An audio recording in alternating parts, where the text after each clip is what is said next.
Beralih ke informasi pendidikan, pemirsa, pembelajaran tatap muka PTM terbatas sudah hampir sebulan ini diimplementasikan di berbagai wilayah yang menjalani PPKM di level 3 hingga 1. Seiring dengan PTM ini, adaptasi kebiasaan baru perlu dibumikan di lingkungan sekolah, terutama siswa, sehingga tidak menimbulkan klaster penyebaran COVID-19.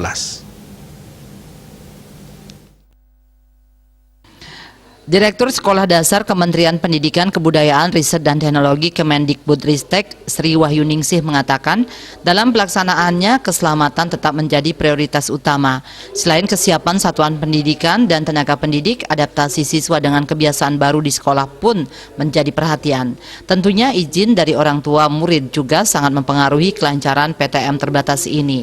Guna mengoptimalkan keselamatan dan keamanan, menurutnya banyak hal yang harus diperhatikan seperti penerapan protokol kesehatan prokes bagi setiap insan pendidikan, kesiapan satuan pendidikan mengikuti aturan sesuai SKB 4 Menteri, dukungan dari fasilitas pelayanan kesehatan atau Fasyankes setempat dalam pelaksanaan testing, juga pengawasan dari Satgas COVID-19 baik di level sekolah hingga kabupaten kota.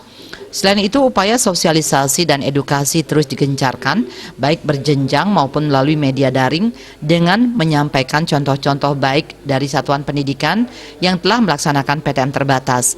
Bila di satuan pendidikan ditemukan kasus, sekolah perlu berkoordinasi dengan Fasyankes terdekat untuk tindak lanjut secara medis sesuai standar yang ditentukan.